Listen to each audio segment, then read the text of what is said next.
seja bem-vinda. Só estava faltando você aqui. Só estava faltando você aqui. Só estava faltando você aqui. Bem-vindo ao nosso encontro. Você está chegando. Seja bem-vindo. Você está chegando. Bem-vindo. Seja bem-vindo. Só estava faltando você aqui.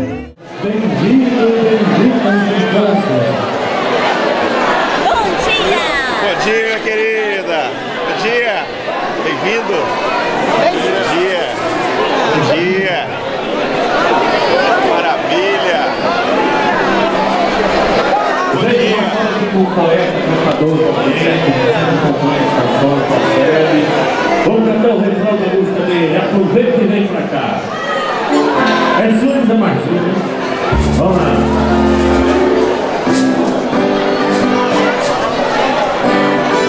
Agora são 2000 anos de história.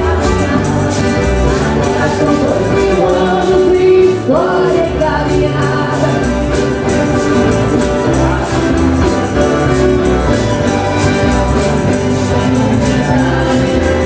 Vou levantar o colo que dá mais baixo que meu salário. Vou sacar lá na bola. Agora são 2000 anos de história caminhada. Agora são 2000 anos de história caminhada. Agora são 2000 anos de história caminhada. Comunidade na certeza da pegada. Formando comunidade na certeza da pegada. Vem pra cá, vem pra cá, vem pra cá. E aproveita e vem pra cá, vem pra cá, vem pra cá. Para ser comunidade não basta só reunir. Para ser comunidade não basta só reunir. Preciso pensar juntos e lutar pra construir. É preciso pensar juntos e lutar pra construir. Aproveita e vem pra cá, vem pra cá, vem pra cá. Aproveita e vem pra cá, vem pra cá, vem pra cá.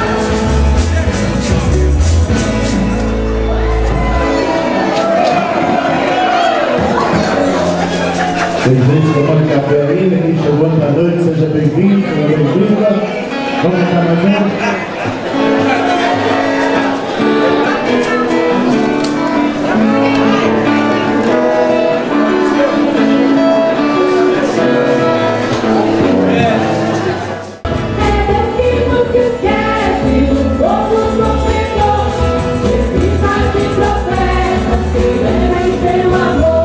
Eu quero te ouvir, eu vou te seguir, Senhor, esse aqui.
Baixando a voz. Nosso direito é, se não tem nossos direitos, o Brasil perde também.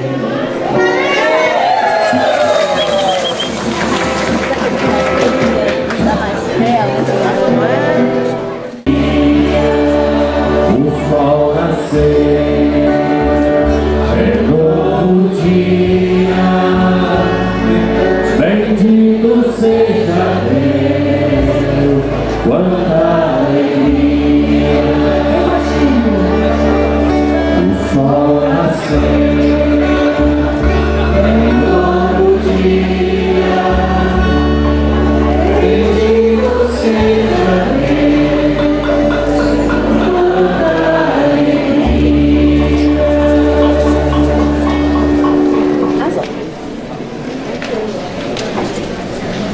quanta alegria. Vestida com cinza negra. Deu um homem.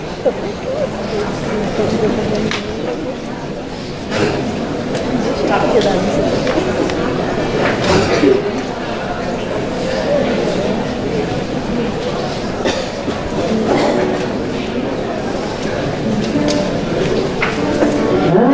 terra que te prometo terá leite, terá mel. A terra que te prometo terá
ter presente, né, nossas lutas, nossos desafios. É celebrar a vida, mas é também trazer presente aquilo que tirou a vida. É trazer presente aquilo que traz morte. É trazer aqui no meio de nós as pessoas que nos fizeram parte da caminhada, mas que por ganância, por dinheiro, alguém cefou essa vida. Podemos nos assentar.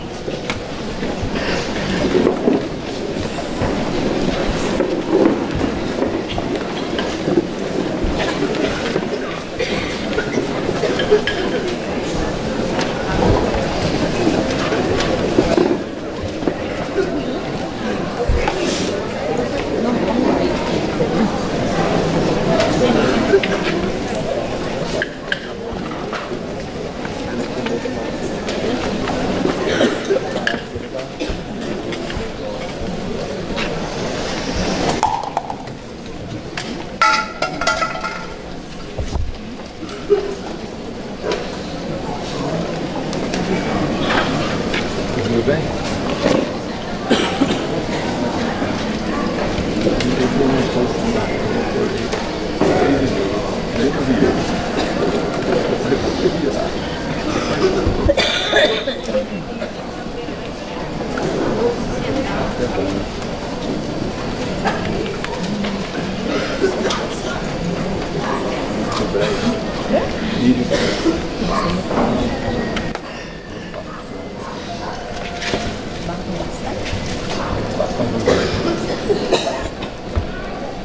Uma folhinha de guarda.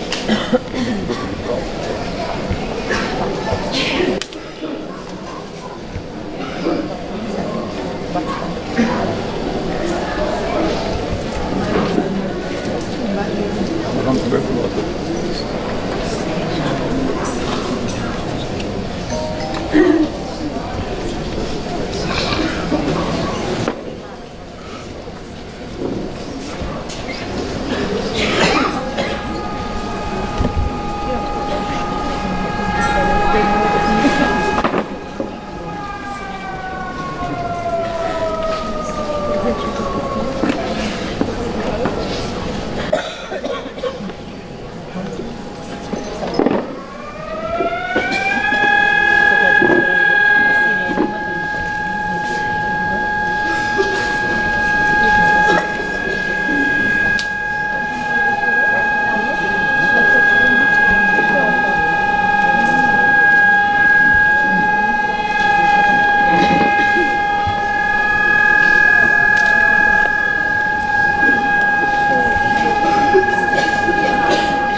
Sabemos que podemos acreditar num mundo melhor se todos erguermos a nossa voz e junto cantar, ouvir a serenata reinar no meio de nós.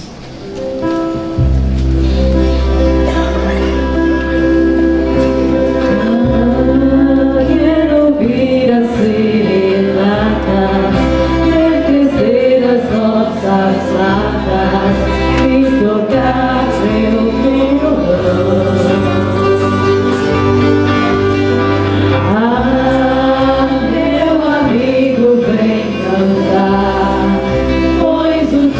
Vai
Peregrinos antigos a Jerusalém, cantemos nossos desejos de habitar com o Senhor, na certeza de sermos apoiados por Ele.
do Apocalipse. Então vi um novo céu e uma nova terra, porque o primeiro céu e a primeira terra passaram, e o mar já não existe mais. E eu vi que descia do céu, de junto de Deus, a cidade santa, uma Jerusalém nova, pronta como esposa enfeitada para o seu marido. E ouvi uma voz forte que vinha do trono. Ela dizia: esta é a tenda de Deus com os seres humanos. Deus levantou o seu barraco no meio do seu povo. Deus vai morar com eles. Serão eles os seus povos, e Ele, o Deus com eles, será o seu Deus. E Deus mesmo, vai enxugar toda lágrima dos olhos deles. E não existirá mais morte, nem aflição, nem choro, nem dor, porque as coisas antigas já foram embora. Aquele que está sentado no trono então disse: eis que eu estou fazendo novas todas as coisas. Eis que eu estou fazendo novas todas as coisas. E me disse: escreva isso, porque essas palavras são fiéis e verdadeiras. Palavra do Senhor. Graças a Deus.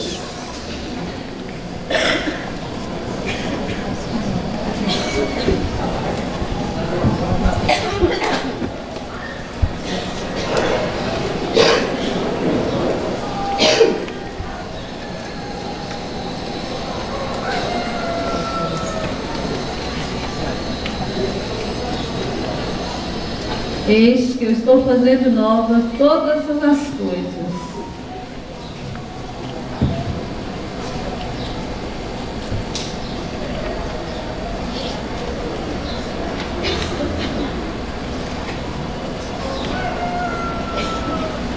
Essas palavras são verdadeiras. Deus armou o seu barraco entre nós.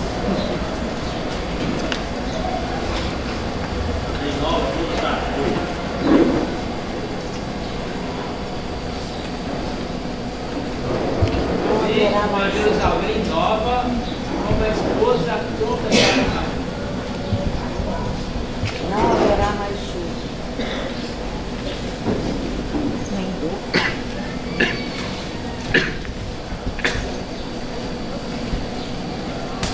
Esse aí será o seu.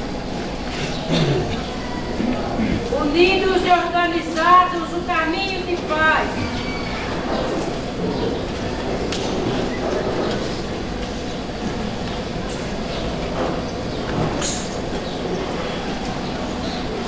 Vi novo céu, nova terra, eu vi, ó filhos do homem, eu vi,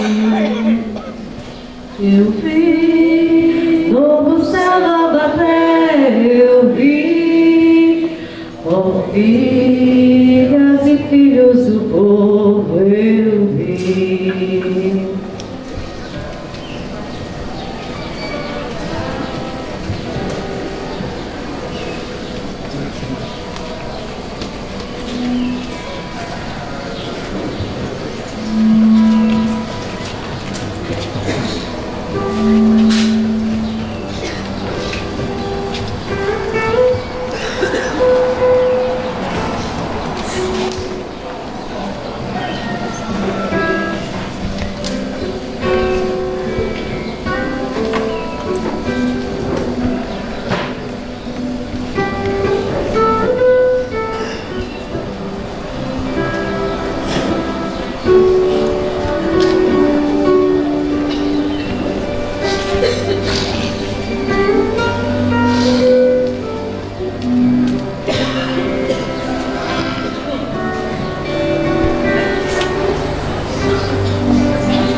filhas e filhos do povo eu vi novo céu, nova terra eu vi, oh filhas e filhas do povo eu vi novo céu, nova terra eu vi, oh filhas e filhos do povo eu vi. Nova terra eu vi, oh filhas e filhos do povo eu vi novo céu, nova terra eu vi, oh filhas e filhos do povo eu vi.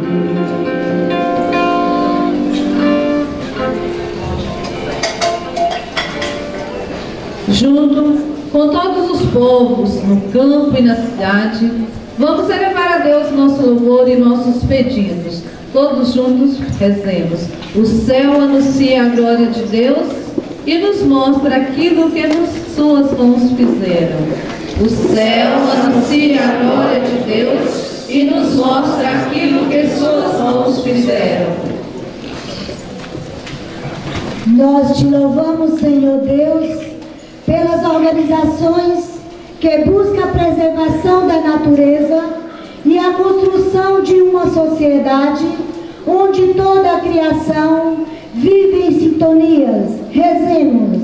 O céu anuncia a glória de Deus e nos mostra aquilo que suas mãos fizeram. Recebe o esforço dos povos tradicionais, agricultores familiares e pescadores artesanais e sua relação de cuidado com a criação. Rezemos. O céu anuncia a glória de Deus e nos mostra aquilo que suas mãos fizeram. Pelas comunidades em caminhada e por todas as igrejas e tradições de fé, rezemos. O céu anuncia a glória de Deus e nos mostra aquilo que suas mãos fizeram.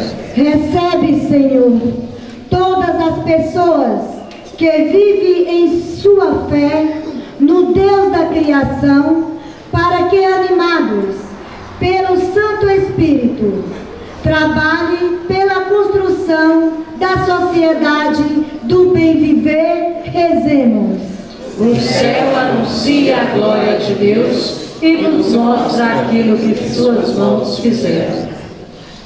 Pai nosso que estás no céu, santificado seja o vosso nome. Venha a nós o vosso reino. Seja feita a vossa vontade, assim na terra como no céu. O pão nosso de cada dia nos dai hoje. Perdoai as nossas ofensas, assim como nós perdoamos a quem nos tem ofendido. E não nos deixeis cair em tentação, mas livrai-nos do mal. Pois vosso é o reino, o poder e a glória para sempre. Amém. O Senhor nos abençoe e nos guarde. Mostre o seu rosto e tenha misericórdia de nós. Amém. Volte para nós o seu olhar e nos dê a paz. Amém. Em nome do Pai, do Filho e do Espírito Santo. Amém.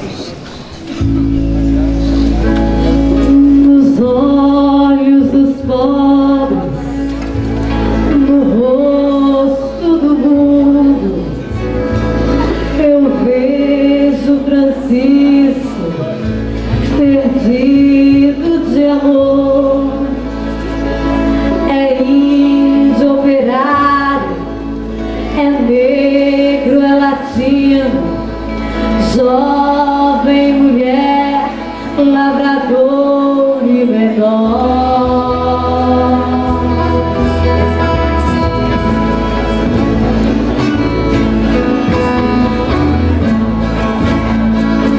Ao tempo só paixão, vida e ternura, da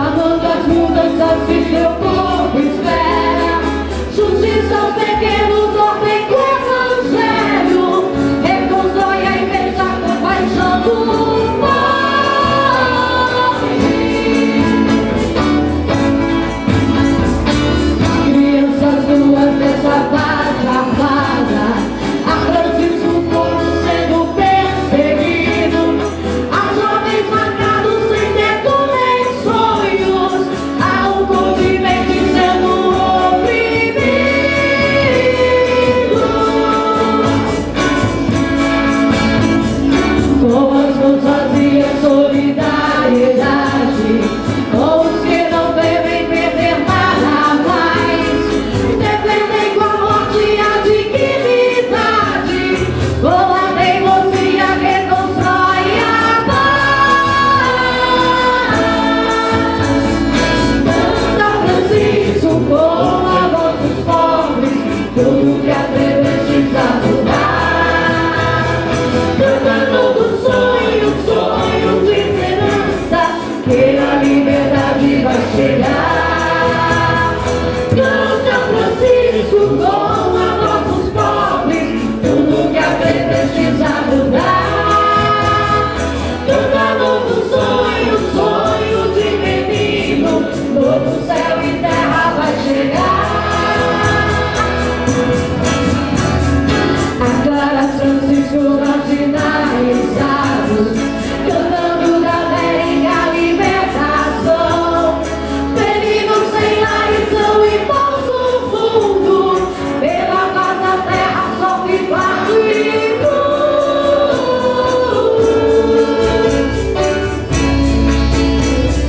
Francisco indo a gente, meu peito pobre, denuncia a esperança, a profecia e canta. Vence com coragem o império da morte, de braços uma vida em missão da história.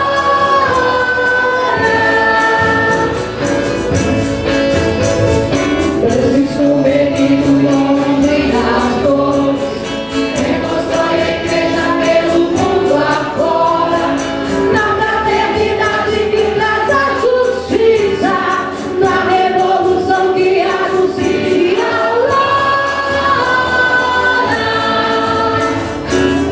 São Francisco com a voz dos pobres, tudo que atrevestes a mudar. Cantando dos sonhos, sonhos de esperança, que a liberdade vai chegar.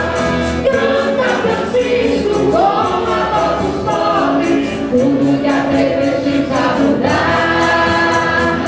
Cantando dos sonhos, sonhos de menino, novo céu e terra vai chegar. Canta Francisco com a voz dos pobres, tudo que atrevestes a mudar. Cantando dos sonhos, sonhos de esperança, que a liberdade vai chegar. Canta Francisco com a voz dos pobres, tudo que atrevestes a mudar. Cantando dos sonhos, sonhos de menino, todo céu e terra vai chegar. Você que está chegando, bem-vindo, seja bem-vindo. Você que está chegando, bem-vinda, seja bem-vinda. Só estava faltando você aqui, só estava faltando você aqui, só estava faltando você aqui. Bem-vindo ao nosso encontro.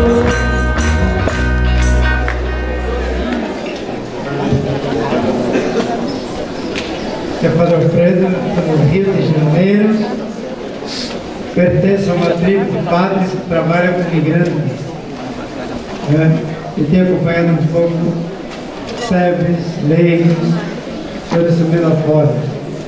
Sônia, é contigo. Ainda bem que nessa dupla tem alguém um pouco grande, vai. Bom dia a todas e todos. Bom dia!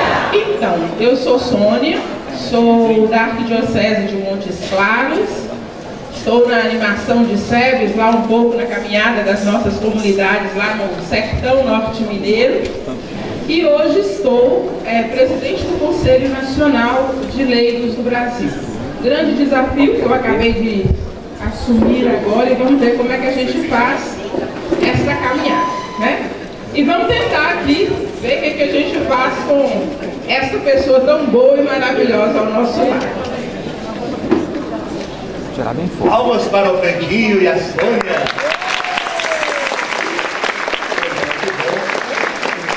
Hoje, então, vai ser um encontro maravilhoso, aqui com essa parceria excelente, de alto nível, né? De alta qualidade. Só para poder orientar aqui algumas coisas do nosso trabalho de hoje, também aqui está o Dom Vicente. Cadê o Dom Vicente? Ele está por aqui. Ainda não chegou? Tá. Eu só queria... Chega ainda não, né? Daqui a pouquinho então vai aparecer aqui o Dom Vicente, que era até agora o vice-responsável pelas comunidades eclesiais de base do nosso regional. E agora ficou o Dom Paulo Peixoto, que nós recebemos a carta dele, e que foi parte dessa paróquia de Santo Antônio aqui de Ipanema. Pois é, só para poder entender um pouquinho a nossa organização. A nossa série de Minas Gerais tem uma equipe de assessoria, a Santinha e o Padre José Geraldo Souza. Cadê o Padre José Geraldo? Está por aí? Está lá. O Padre José Geraldo e a Santinha são os nossos representantes aqui, são os articuladores das comunidades eclesiais de base das nossas Minas Gerais. O Padre José Geraldo é padre de uma paróquia lá em Esmeraldas, Arquidiocese de Belo Horizonte. A Santinha é lá da Diocese de Leopoldina. E a Magda também faz parte conosco da equipe de assessoria. A Magda é lá de Uberlândia, nosso triângulo, né? Ela viveu durante quase 30 anos lá em Porto Velho, Rondônia, e ela ajudou a articular, a coordenar junto com o Padre Luiz Sepe, o 12º Intereclesial das Séries, que hoje completa 10 anos. Quem foi a Rondônia naquele encontro, hein? Pois é, lá virou a Magda, o Padre Luiz Sepe estava na coordenação daquele encontro. Hoje está acontecendo em Porto Velho, Rondônia, um encontro igualzinho o nosso aqui, para celebrar os 10 anos do 12º Intereclesial, viu? E eu estou aqui junto também. Padre Nelito Dornelas, da paróquia São João 23, da Diocese de Governador Valadares, da Cáritas da Diocese, do Regional da CPT e das comunidades eclesiais de base. Estamos também na Ampliada Nacional e na Bacia do Rio Doce. Pois é, e o Padre Alfredinho já começou a se apresentar aqui. Quando eu conheci, ele falava assim: eu sou Padre Alfredo, eu tenho 50 anos e meço 1,50 m. Quando eu conheci. E 50 quilos. Mas o tempo é ingrato com a gente, né? Só que não cresceu tanto como... Pois é. Com 50 quilos e os 50 centímetros, então a idade tem que permanecer, 1,50 m. Pois é. Então, Deus nos deu um grande presente para ter conosco aqui hoje o Padre Alfredinho. Nós trabalhamos juntos nas pastorais sociais da CNBB, ele foi o assessor nacional da CNBB durante muitos anos das pastorais sociais. Ele foi ministro que é nacional da ordem dele, ele é dos escalabrinianos. A congregação dele tem um carisma muito especial, que é cuidar dos últimos do mundo. O carisma é cuidar dos marginalizados, que é dos migrantes, imigrantes e refugiados. Então o Alfredinho conheceu o mundo inteiro e conheceu o submundo dessas pessoas que estão refugiadas pelo mundo inteiro. Hoje são mais de 60 milhões, vai depois daqui os dados, né? De pessoas que estão nessa situação assim. E está no coração do Papa esse selo por essas pessoas que são a carne de Cristo. Então Deus nos deu a graça de ter aqui hoje conosco o Padre Alfredinho para nos ajudar a estudar e entender esse tema que nos é proposto hoje. E depois também a Sônia, que é a presidente do Conselho Nacional de Leigos, foi eleita agora, há um pouco mais de um mês, e ela, do nosso Montes Claros, nos representa no Conselho de Leigos, junto à CNBB, e tem um trabalho belíssimo, testemunho, que vale a pena também nós conhecermos essa experiência que ela traz para nós. A SEBS vem assumindo o bem viver conviver, visando transformar em uma sociedade do bem viver para todos, e na superação de uma sociedade de viver bem para alguns poucos. Então, hoje nós vamos ter tantas coisas boas para partilhar, para conviver, para levar para as nossas comunidades. E a gente espera e tem certeza que vamos sair daqui transformados, revitalizados e motivados, porque esse encontro vai nos ajudar, não só na partilha, na convivência, na experiência e nessa troca que é o que nos faz viver comunidade eclesial de base, ser essa igreja em saída, assumir o compromisso com todos, e em especial aqueles que mais esperam de nós, os excluídos, os pobres e os marginalizados. Vamos ouvir agora o Padre Alfredinho.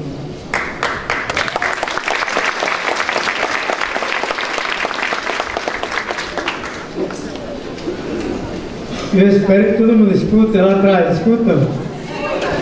Quem não me vê, escuta? Então tá bem. Importante é isso, né? Importante é isso. Então, nós estamos aqui com um tema desafiador. Muito desafiador. A igreja em saída, não é? Os desafios de uma igreja em saída na construção da sociedade do bem viver e conviver. Eita! Arretado, não é? Uai, só. Tá bom. Então, como é que a gente poderia falar disso? Eu arrumei aqui 5 pontos. Os jesuítas, quando falam de 3 pontos. Tem jesuíta aqui? Tem? Levanta o dedo, pai. Tem um jesuíta aí? Os jesuítas falam de 3 pontos. Como eu não sou jesuíta, tenho direito a mais 2. Essa é a vantagem, viu? Tem direito a falar de 5 pontos. Então eu vou falar de 5 pontos, pronto. Se vocês quiserem 5 janelas, né? Vocês sabem que as palavras são janelas, né? Cada palavra que a gente abre uma janela para o mundo. Eu vou falar de 5 janelas. Sabe qual é o segredo da janela? Quanto mais perto a gente chega com o nariz nela, mais o horizonte se abre. Quanto mais perto a gente chega com o nariz nas palavras, mais o horizonte se abre. Está longe da janela, o horizonte é pequenininho. Quando se aproxima o nariz da janela, o horizonte vai se abrir. A gente está aqui para isso. Para chegar perto do tema, encostar no nariz do tema, para que o horizonte se abra. E a gente possa ver o que é capaz de fazer, não é não? Então é isso, nós vamos abrir 5 janelas e tentar abrir o horizonte desse tema, tá bom? A primeira janela nós vamos colocar em cima, em jogo, o universo que a gente entende é tudo que existe. Planetas, estrelas, galáxias, o universo, incluindo o nosso pequeno planeta Terra e a história. O universo e a história. O universo e a história antes eram considerados separados. Durante o tempo antigo, durante a Idade Média, ainda durante a modernidade, o universo e história caminhavam paralelamente. Havia o universo como objeto de observação e havia a história onde o ser humano era o sujeito. Então o universo era objeto do ser humano. O universo, incluindo o planeta Terra, era objeto do ser humano, objeto de dominação. Isso inclusive com uma leitura fundamentalista do livro do Gênesis, né? Crescei multiplicai-vos e dominai a terra. Eita! Está lá escrito. Ler isso de uma maneira fundamentalista, a letra leva a justificar essa separação. O universo era uma coisa, fora de nós, não é? E o ser humano era aquele que observava o universo. Isso está em Platão, para quem fez filosofia. Está em Platão, está em Aristóteles, e está inclusive em Descartes, que é o pai da Idade Moderna. Era assim que se via o universo. Era assim que se via a Terra. Lugares para dominar, explorar, e o ser humano era o artífice, o protagonista. O universo era o objeto. A partir de um certo ponto, especialmente no decorrer do século XX e passando para o século XXI, muda o olhar. Esse olhar entre Terra e universo vai mudar completamente. Em vez de um olhar de fora, o ser humano olha de fora o universo, nós passamos a um olhar relacional. Nós passamos a um conceito relacional. Nós fazemos parte do universo. Nós somos partículas desse grande universo. Nós somos partículas e seres humanos que dependem, influenciam a Terra e o universo como um todo. Isso muda completamente a maneira de ver. Antes, olhar o universo era ver o que tinha para explorar dentro dele. Tinha minério, tinha água, tinha comida, não é? Tinha ferro, minério de ferro. Então vamos explorar o universo. O olhar era de exploração. O olhar era de dominação.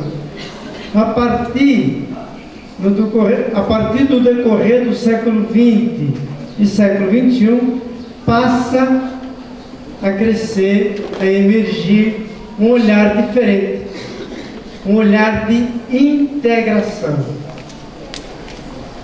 um olhar relacional, um olhar de convivência no universo. Fomos chamados a conviver com o universo. Um olhar de, já foi cantado e falado aqui, um olhar de cuidado.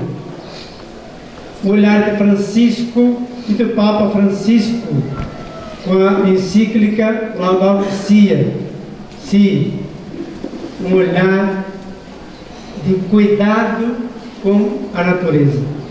O ser humano é o único que tem um cérebro, né, que funciona para refletir, para organizar ideias, conceitos. Então, ele passa a ser responsável pelo universo. Não basta poluir, não basta explorar, não basta tirar tudo o que o universo tem para enriquecer, para viver. É preciso cuidar dessa casa comum, diz o Papa Francisco. É preciso cuidar dessa casa comum. Essa casa tem recursos limitados. Os recursos da terra são limitados. O ser humano começa a tomar consciência que os recursos do planeta são limitados. Não podemos explorar até a última gota. A terra não repõe com a mesma velocidade com que a gente polui, gasta, explora. Então é preciso tomar cuidado com esse universo. Senão, ele morre e nos mata. Se não cuidamos do universo, afundamos junto com a nave. Desaparecemos junto com a nave. Então isso pode dizer o seguinte: ao longo da história, mudou o jeito de olhar para a Terra e para o universo, inclusive dos grandes estudiosos, filósofos. É o caso, por exemplo, de Einstein. Einstein tem grande responsabilidade nessa nova maneira de olhar o mundo, com a teoria da relatividade. Tudo é relativo. Uma coisa está em relação à outra. O ser humano está para a água como a água está para o ser humano. Não é? Muda a relação. Nós estamos num namoro constante com o universo. Nós vivemos esse namoro constante e vivemos essa relação constante. O dia que um lado decidir que é dono do outro, as coisas começam a complicar. Numa relação não há dono. Numa relação entre homem e mulher não há dono, não é assim? O problema é que há. O problema é que há. E por isso há feminicídio. Não é? Mas numa relação entre homem e mulher não devia haver donos. Devia haver uma relação onde cada um é protagonista. Na relação ser humano, história e universo, não deveria haver donos. Devia haver uma relação onde ambos interagem, ambos se integram, se complementam, se enriquecem. E esse olhar vem crescendo cada vez mais durante o século XX e XXI, sobretudo a partir dos movimentos ambientalistas, a partir, por exemplo, do olhar feminino. A mulher tem um cuidado maior com a vida, está mais ligada à geração e ao cuidado da vida, mais atenta à vida que representa a terra, a água. Então esse olhar muda. E a gente descobre o quê? Que história de um lado e universo do outro não são seres paralelos. Ambos formam um único organismo vivo. A Terra e o universo, aliás, a história humana e o universo constituem um organismo vivo. Um organismo vivo é como um corpo. A cabeça depende do pé, o pé depende da cabeça, o joelho depende da perna, a perna depende do joelho, o braço depende do coração, o coração depende do braço. É assim, não? Se tu não comer, a gente não. Quer dizer, cada membro depende do outro. Senão não é corpo. O ser humano é um organismo vivo. Cada membro depende do outro. Não tem jeito. Não tem jeito. História e universo constituem um organismo vivo. Um depende do outro para sobreviver e para continuar gerando vida para as gerações futuras. Se separamos um do outro, começamos a matar.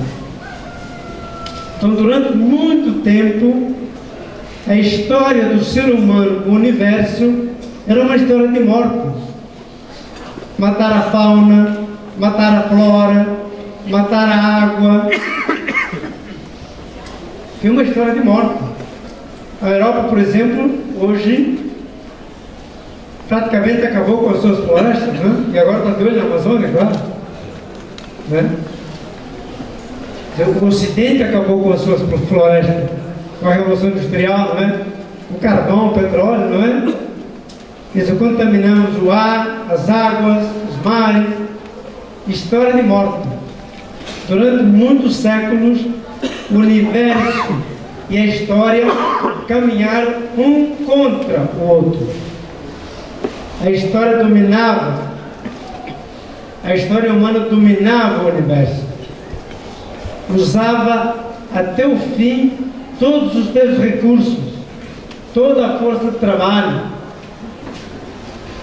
carvão, petróleo, minérios, tudo, e deixava o universo pobre. Não é? Agora começou a crescer a consciência de que somos uma coisa só. História e universo constituem um organismo vivo, que respira, que fala, que se move, que é dinâmico, que está sempre em movimento, que recupera, que recicla. Um universo que come, que bebe, que expele. Todo organismo incorpora novos elementos e vai perdendo outros. Outros vão ficando necrosados. Isso acontece com todo organismo. Também esse organismo vivo é assim. Incorpora elementos novos e alguns vão ficando para trás. Isso é natural. Não é? O que não é natural é o olhar de domínio, de Senhor do ser humano sobre a terra e sobre o universo. Esse olhar, felizmente, vem sendo superado pouco a pouco. Isso aqui está claro? Tá? Eu vou pedir ao povo do canto, não precisa dos instrumentos, mas alguém que cante aquele refrão de São Francisco, ok? Bora. Francisco, nossos olhos, tudo que aprendeste está no bar.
Eu não canto porque eu cantando e o gato miando é a mesma coisa, né?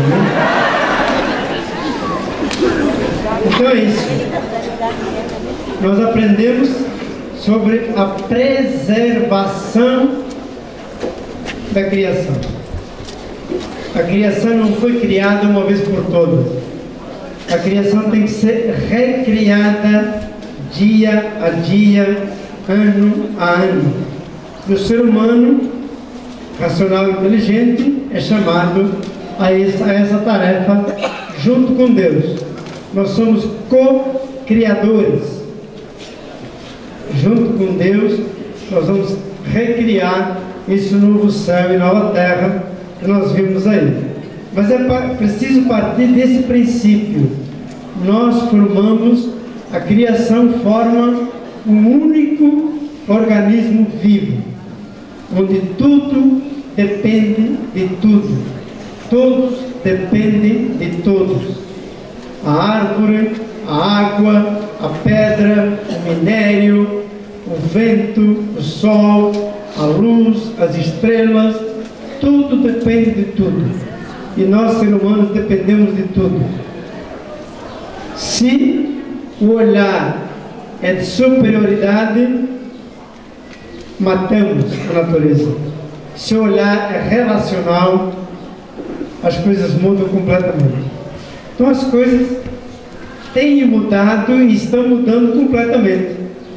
Em vez do olhar dominador, superior, de cima para baixo, nós começamos a aprender a olhar tudo isso do ponto de vista relacional. Estamos em relação com o meio ambiente. Estamos em relação com as coisas que Deus colocou à nossa disposição. Não somos donos do planeta. Somos cuidadores dele, não donos. Somos administradores do planeta, não donos. O Senhor é um só. É importante a gente se dar conta disso. Os antigos não tinham essa consciência, nem os modernos. Essa consciência é nova. Estamos em relação com a natureza. Isso é o primeiro ponto, primeira janela.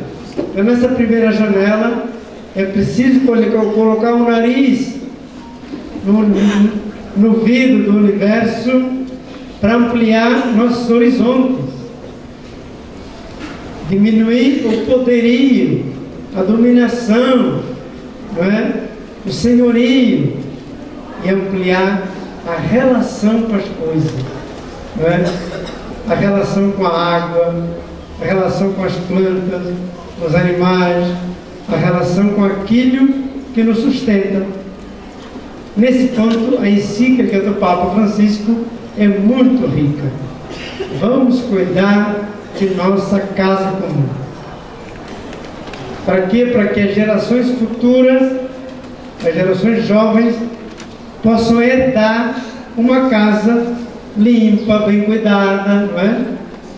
As gerações da Revolução Industrial nos legaram uma casa bastante complicada, não é?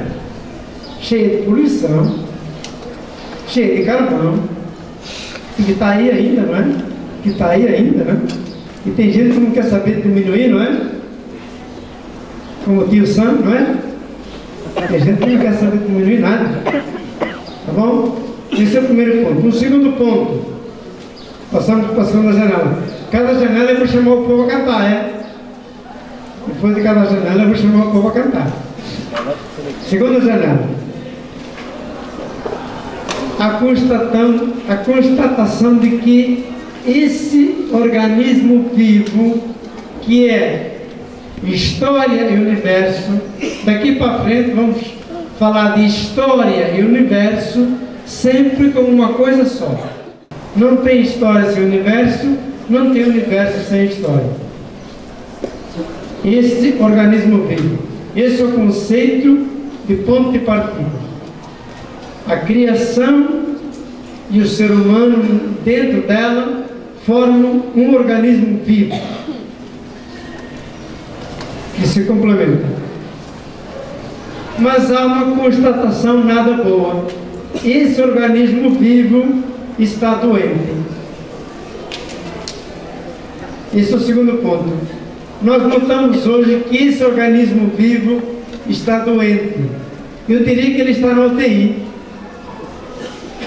Esse organismo vivo está na UTI.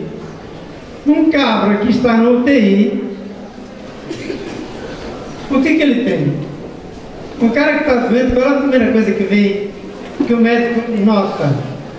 Qual é a primeira coisa que o médico vai perceber num doente? Qual é a primeira coisa que percebemos num doente? Hã? Desequilíbrio, fraqueza. Não, às vezes está doente e não está com peracoquina, não. A gente leva a mão à testa sempre para saber o que é. A gente percebe que o organismo está com febre. Esse organismo vivo está com febre. está muito doente e apresentando febre alta. Quais são as febres que a gente pode identificar nesse organismo vivo? Essa é a nossa segunda janela. Quais são as febres que a gente pode indicar nesse nosso organismo vivo? Algumas são muito visíveis, outras são mais invisíveis. Nós vamos falar de algumas febres muito visíveis. Por exemplo, desemprego, subemprego e trabalho informal. É uma grande febre de um organismo doente. Hoje, no Brasil, 25%, 1 em cada 4, 1/4 da população economicamente ativa está nessa condição. Ou desempregado, ou subempregado, ou no trabalho informal, ou então desencantado. Desencantado é aquele que nem procura mais emprego. 25% no Brasil hoje está nessa condição. Quer dizer, abaixo do trabalho normal, abaixo das condições normais do trabalho. Isso é uma das maiores febres do mundo hoje. No mundo, esse percentual chega a 30% e até a 40% em alguns países. Nos países mais ricos, está em torno de 15%, 10%, mas nos países mais pobres chega a mais de 40%. No Brasil são 25%. Não é do povo, hein? É a população em fase de trabalho. Que, segundo o IBGE, se não me engano, é dos 18 ou 60, uma coisa assim. A população economicamente ativa, a PEA, população economicamente ativa. No Brasil, 25% não tem trabalho suficiente, trabalho abaixo do normal e, consequentemente, ganho abaixo do normal e, consequentemente, tem uma vida abaixo das condições mínimas necessárias e, consequentemente, vivem na pobreza e na miséria. 25% no Brasil. Isso é uma grande febre, a febre da falta de trabalho. O homem, o ser humano, organizou o universo e a Terra de uma certa forma que ele mesmo ficou fora. Ele mesmo não tem mais o que fazer, não sabe o que fazer. E teria muita coisa para fazer do ponto de vista de rearrumar o nosso planeta. Teria muita coisa para fazer. Teria muita coisa para fazer no sentido de extrair o minério de ferro nas Minas Gerais com mais racionalidade, com mais cuidado, fazendo trabalhos ao lado da extração do minério, fazendo trabalho de preservação, que empregaria um monte de gente, não é? Não fazendo essas barragens que parecem bomba relógio, não é? Sobre o povo, não é? Quer dizer, isso é uma febre do mundo inteiro. O mundo inteiro tem essa grande febre do desemprego. Por que uma febre? Porque ela vai levantar a temperatura dentro das famílias. Ela vai trazer problema nas famílias. Ela vai trazer problema entre os jovens. Ela vai trazer problema entre as crianças. Quantos jovens formados que não trabalham naquilo que se formaram? Quantos jovens formados têm que sair do país para encontrar alguma coisa que seja um pouco digno? Uma febre hoje que o mundo inteiro conhece. O desemprego ou o trabalho informal, o subtrabalho, o trabalho dos porões. Ou seja, hoje ninguém pode dizer que tem um emprego estável. Quem tem está com medo de perder. Quem não tem está doido para achar. Quer dizer, hoje, em vez de emprego, o que o povo tem é bico. Todo emprego virou um bico. Então, essa é uma grande febre. Uma segunda febre que está ligada a um sistema perverso de produção. Qual é? A desigualdade social. O Brasil é o país mais desigual do planeta. Entre outros recordes, o Brasil tem esse também. É o país mais desigual do planeta. Não é? Ele perde, parece que para alguns países da África e para o Bangladesh. O Brasil está lá no fundo da lista. Um dos países mais desiguais do planeta. Né? Desiguais significa o seguinte: que cresce, mas o crescimento se acumula na ponta da pirâmide. E na base da pirâmide se acumula a exclusão social.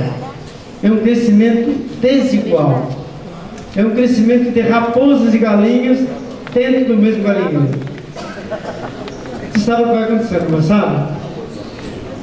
Você imagina eu com o Mike Tyson dentro do ringue. Vocês podem imaginar? A consciência pesada, tá? Se você cair, eu vou chorar. Tem jeito não. Tem jeito não. Se eu tiver sorte, eu vou para o hospital. O mais certo é dinheiro para o cemitério. Claro. Trovando você, né? Isso é o capitalismo. Você pode escorar, né? Isso é o capitalismo. Você tem raposas e galinhas dentro do mesmo galinheiro.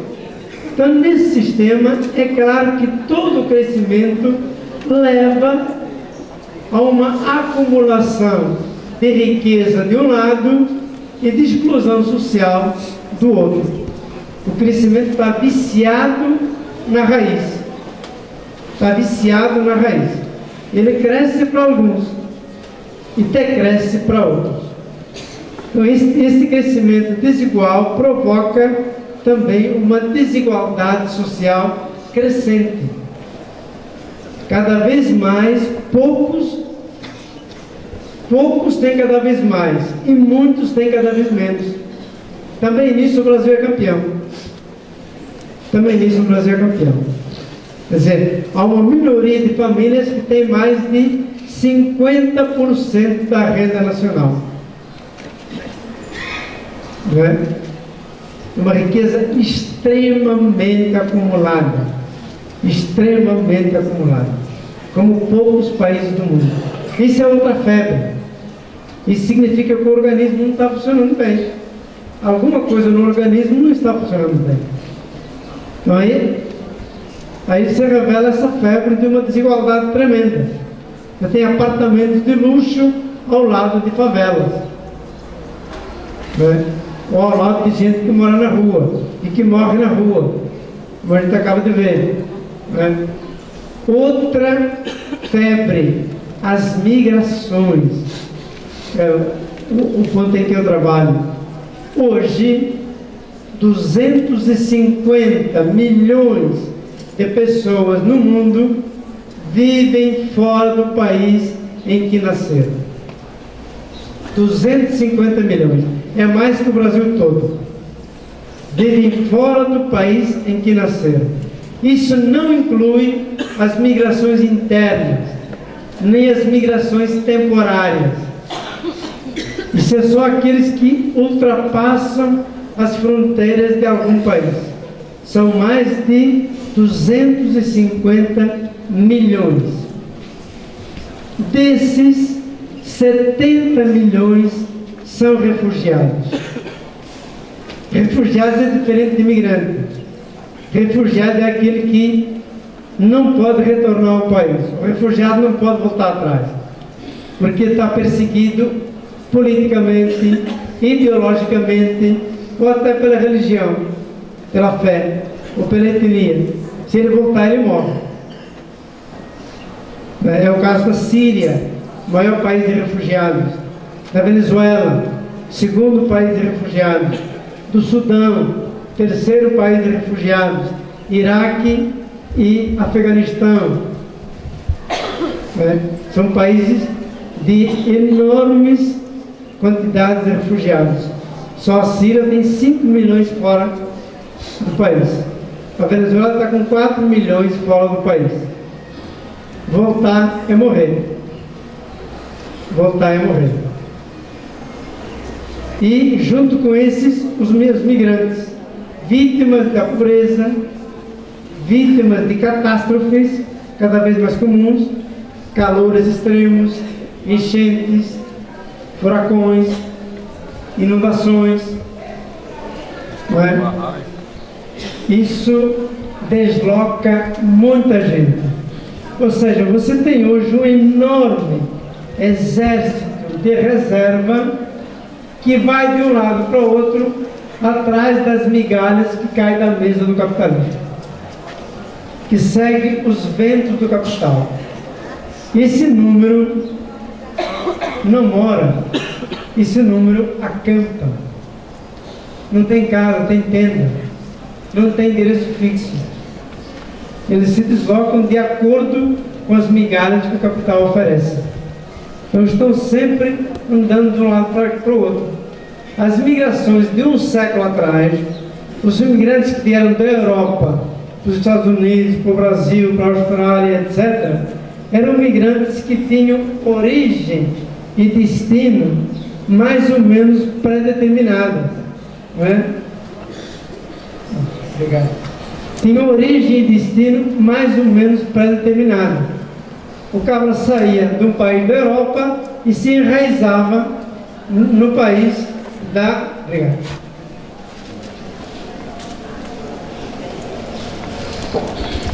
E se enraizava num país de destino.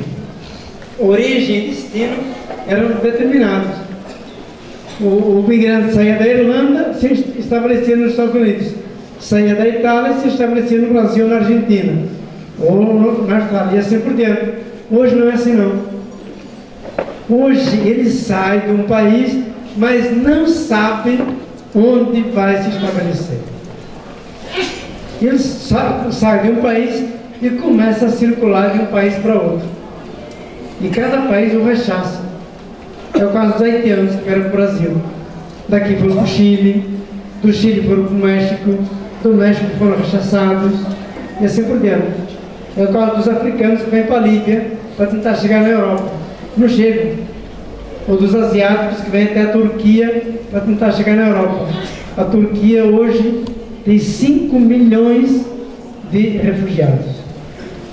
De gente que não vai nem para frente nem para trás, está ali. Então hoje as migrações, outra febre do sistema. Quando muita gente se move no mundo, é sinal que alguma coisa não está bem. Sempre houve migrações, sempre haverá. Mas são migrações de pessoas que querem alguma coisa melhor, que vão daqui para ali, turistas, etc. Quando as migrações são forçadas, alguma coisa está errado nesse sistema. Alguma coisa está errado nesse organismo vivo que é a história e o universo. Então você tem hoje 270 milhões de formiguinhas que estão andando de um lado para o outro, que não sabem exatamente onde parar, como aves que não têm um galho para pousar. Isso a gente vê todo dia na televisão. Você deve ter visto as imagens do pai morto com a criança, do menino morto na praia. E são as imagens mais drásticas. Mas tem outras imagens. Tem imagens de chiqueiros humanos na Líbia, de chiqueiros humanos na Turquia. De milhares de pessoas, às vezes milhões, dentro de um lugar fechado, sobre as próprias fezes. Milhares e milhões de pessoas que não tem para onde ir, que os países não querem receber. A Europa fechou as portas, os Estados Unidos fechou as portas e ninguém quer receber esse povo. Povo rechaçado pela guerra, pela pobreza, pelo clima e por aí fora. Então isso é outra febre grande no planeta. Outra febre grande, poluição do ar, das águas, do mar, junto com o aquecimento global. Às vezes a gente diz assim, mas está uma onda de frio tão forte, não tem aquecimento global. Aí a gente se engana. A mudança do clima, além dos... não é só aquecimento global. A mudança do clima se nota pelos extremos. Extremos de frio e extremos de calor. Por exemplo, no Alasca, fez 33 graus. A primeira vez na história que o Alasca faz 33 graus. Onde a média é de 5 a 10 graus. Na Noruega, fez mais de 25 graus. Nunca aconteceu na história. Na Groenlândia, fez 19 graus. Nunca aconteceu na história. Primeira vez foi esse ano. E nós temos nevascas como nunca teve. Então são os extremos. Esses extremos é que estão mostrando a febre do planeta. O planeta está com uma grande febre por causa do aquecimento global. Esse aquecimento global causa extremos de calor e extremos de frio, extremos de chuva e extremos de seca. Isso leva muita gente a ter que fugir, a ter que se desalojar cada vez mais. Nós podemos falar também de uma febre mineira. Tem uma febre mineira, não tem não? Tem. A febre mineira é a febre das barragens. A gente ouvia a sirene tocar aqui, não foi? Vocês imaginam um povo, uma cidade, com os ouvidos fixos numa sirene. Pode ter saúde? Pode ter paz? Isso é o destino do mundo. Isso é o destino do mundo. Nós estamos criando bombas relógios no mundo inteiro. À medida que a gente explora o planeta, a gente cria bomba relógio. A Amazônia está se tornando uma bomba relógio,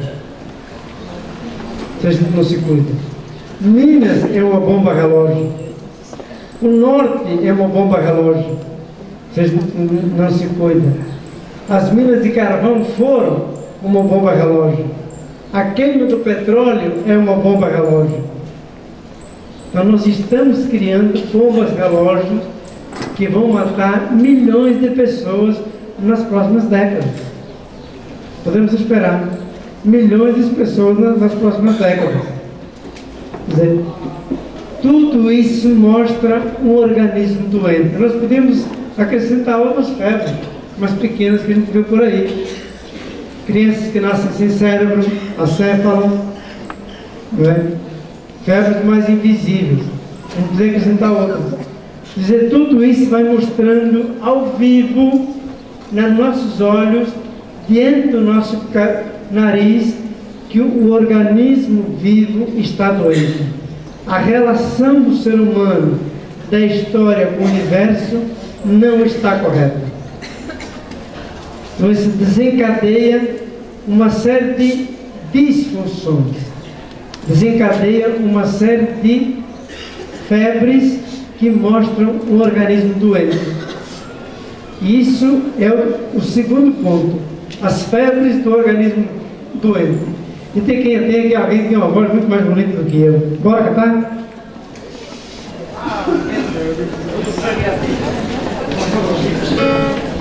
Aqui, olha, vamos cantar um refrãozinho da mineradora. Pega só o maior aí. Mineradora, destruidora, bom. Mineradora, destruidora, gera emprego, mas tira o nosso sossego. Gera emprego, mas tira o nosso sossego. Mineradora, destruidora, mineradora, destruidora, gera emprego, mas tira o nosso sossego. Gera emprego, mas tira o nosso sossego. alternativa hoje é gerar emprego. Tudo que gera emprego, não importa se está destruindo vida não, né? Muito bem. Podemos gerar emprego de outra forma, não é? Sem destruir nada. Ao contrário, construir. Tem razão. Mas não é só febre. Um organismo doente afeta o corpo, mas não afeta só o corpo. O que afeta? A alma e a psique. A psique. Um organismo doente afeta a psique, ou seja, terceira janela. O organismo doente mostra febre, mas mostra também neuroses. Hoje nós vivemos sob uma série de neuroses.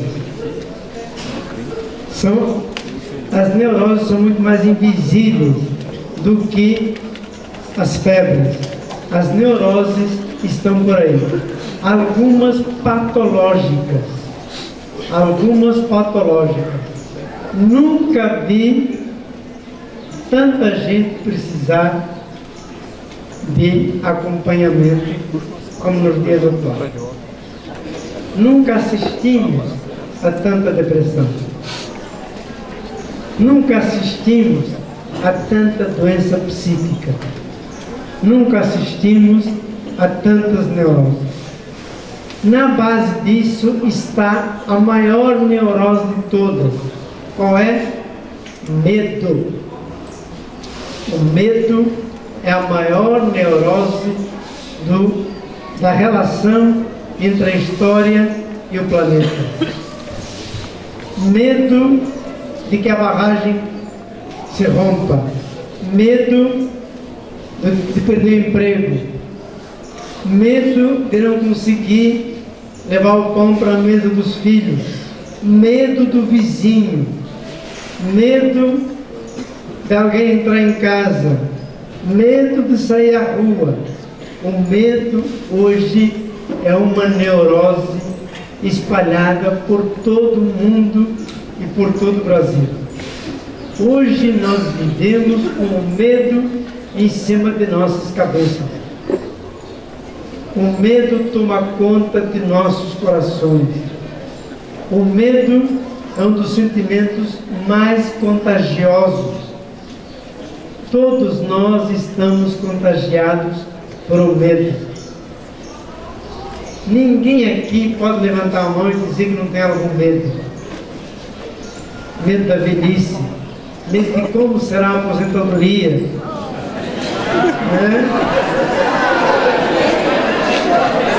Agora vai dobrar, agora vai ficar bom.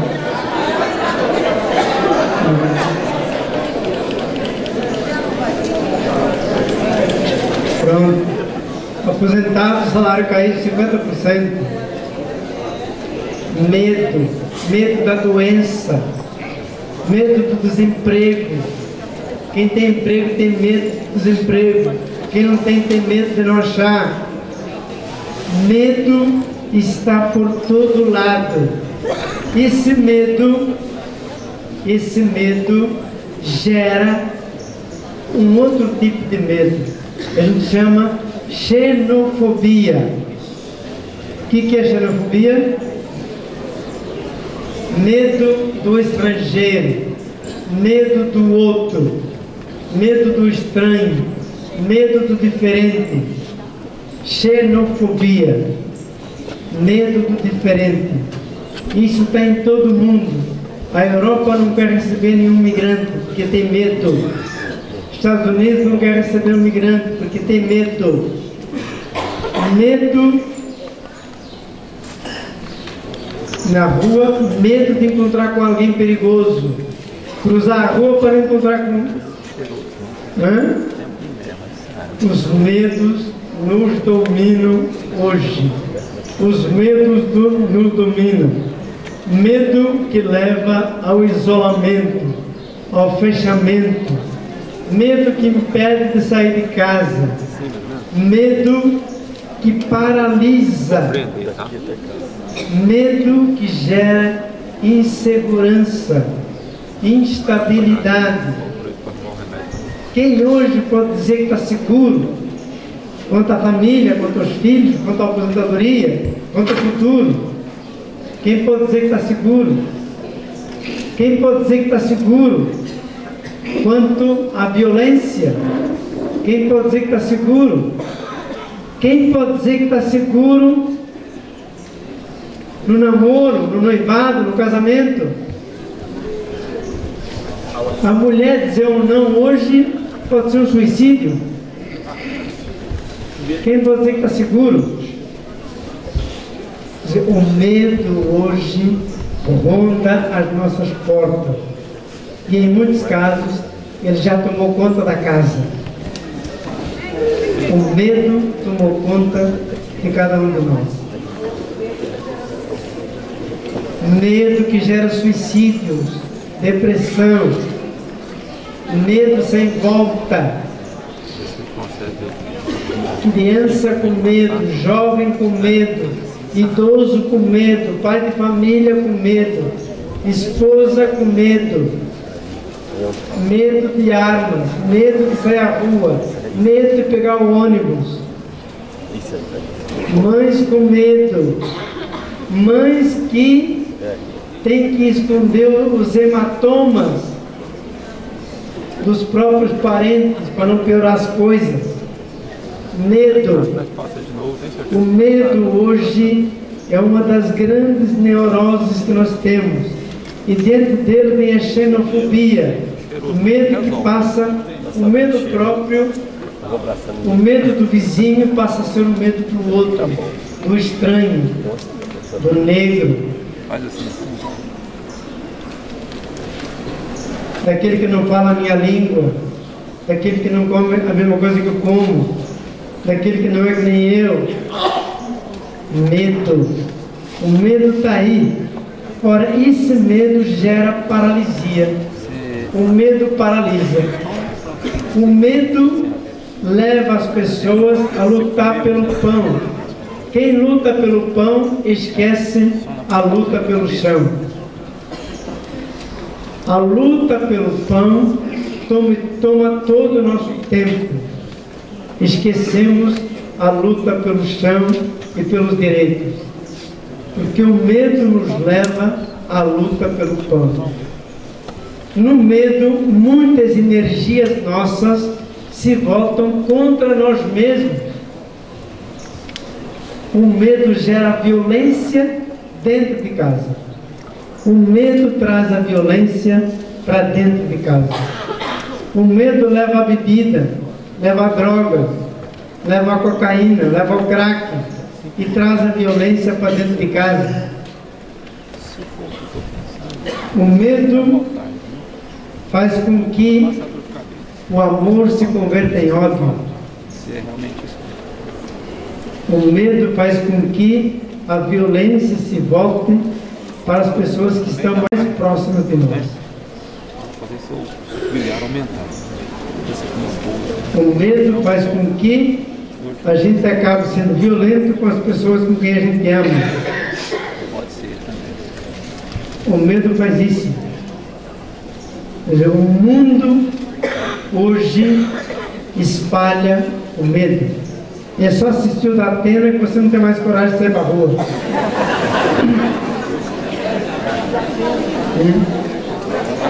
O medo. Existe a indústria do medo.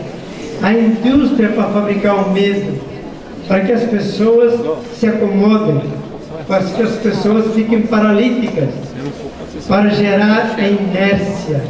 O medo gera inércia. Quem tem medo não luta. Quem tem medo não participa das SEBs. Quem tem medo não participa das pastorais sociais. Quem tem medo não participa de movimentos.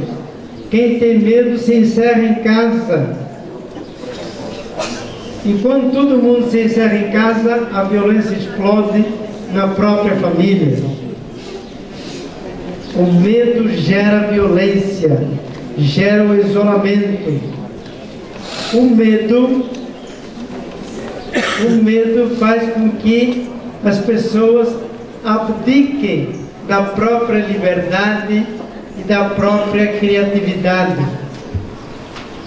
O medo leva a gente a colocar a nossa liberdade aos pés de um chefe. Pelo amor de Deus, diga o que eu tenho que fazer, que eu não quero saber de escolha nenhuma. O medo leva a gente a ter medo de escolher.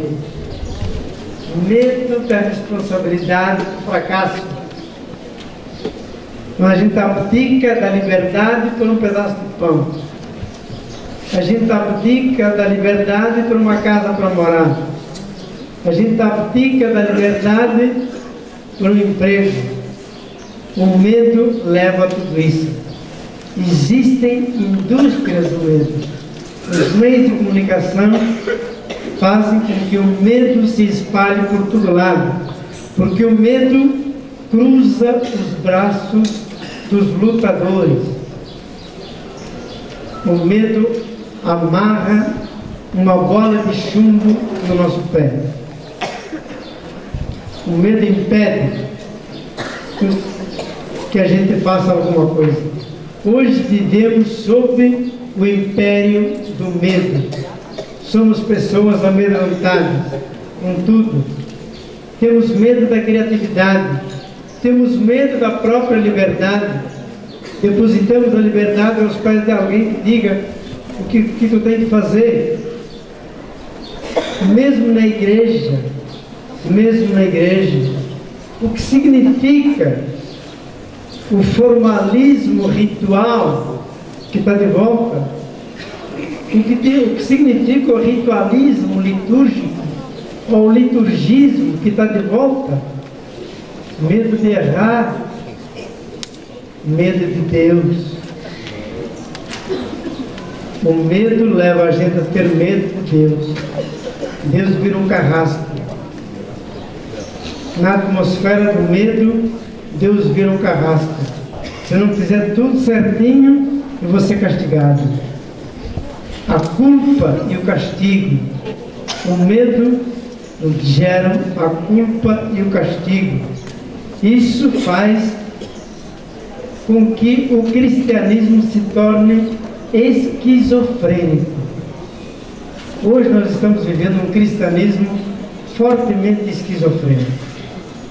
Exteriormente, todo um aparato, vestimentas, rituais, formalismo, incenso, tudo aquilo lá. Tudo aquilo lá. Externamente fazemos toda uma pompa de vestes, de incenso, de ostensório, de não sei o que lá, todo aquilo exteriormente. Interiormente, medo, falta de opção, falta de criatividade, falta de ouvir os pobres, falta de presença junto ao pobre. O medo leva a igreja à sacristia, leva a igreja a fugir do pobre.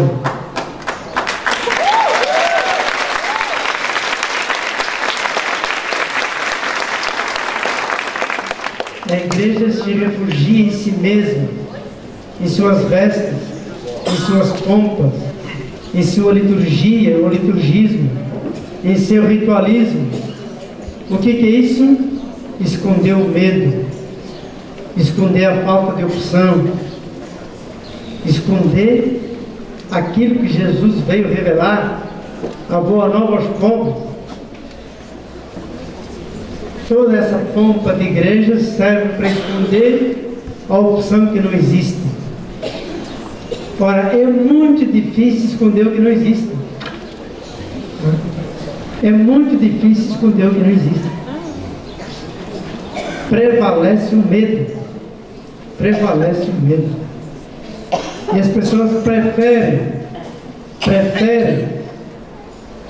um oba-oba de televisão, de rádio, de showman, do que uma opção concreta junto às pastorais sociais, junto aos movimentos, junto às sedes, junto aos meios e assim por diante. As pessoas preferem isso. Porque o medo e a falta de opção, falta de criatividade tomaram conta das pessoas. Refúgio. Buscamos refúgios. Todos estamos buscando refúgio para fugir desse medo. E esse refúgio muitas vezes tem a ver com a maneira como a gente veste, como a gente se compromete, como a gente se apresenta. O autoritarismo de muita gente dentro da igreja significa o quê? O autoritarismo esconde a falta de razão. O grito esconde a falta de razão. Quem tem razão não grita.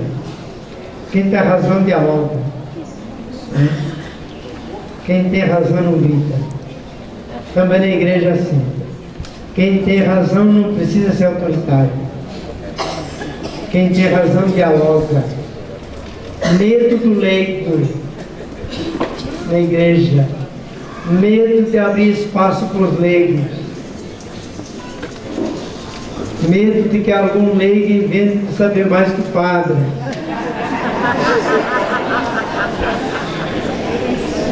Medo. Medo de que os leigos caminhem por sua conta autônomos. Mas já estão fazendo, graças a Deus. O medo tomou conta. Então, essas neuroses estão hoje presentes. Essas neuroses, algumas patológicas,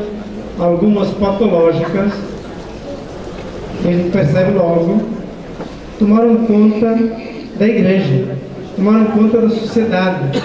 Isso indica que nossa relação com a história, com o mundo, com o planeta, está atritada, está complicada. Nossa história não está bem. A gente se torna neurótico. Uma igreja neurótica. Muitas celebrações que mais parecem uma missa de sétimo dia, um velório, sem vida. A banalização do solene. Quando o solene se torna banalizado, não existe mais solenidade. Não é? Quando tudo é solene, não existe mais solenidade. É muito bonito uma cerimônia solene, é muito bonito uma celebração solene, mas isso tem que ser reservado para os momentos solenes. Quando se usa isso a toda hora, significa que alguma coisa não está bem.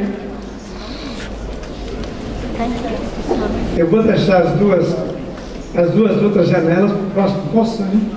Para o próximo. Então, para fechar essa janela, esse medo, essa neurose, hoje toma as instituições, toma o casamento, toma a família, toma a igreja, as congregações religiosas, a neurose do futuro, a neurose de administrar os bens para a própria congregação sobreviver.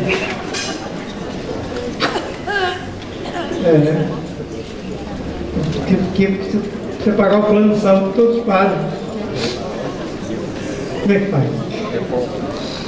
Nós não podemos jogar os idosos, padres, pela janela. As famílias também não podem. E como é que faz?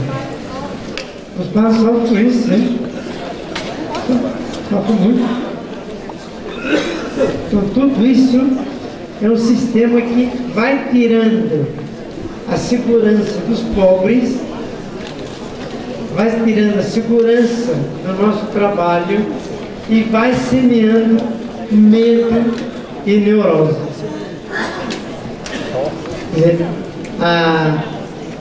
A reforma, a gente está vendo agora, as reformas que estão sendo feitas, As reformas que estão na pauta do governo e na pauta política, elas muitas vezes não passam de reformas. O nome já diz, é reforma.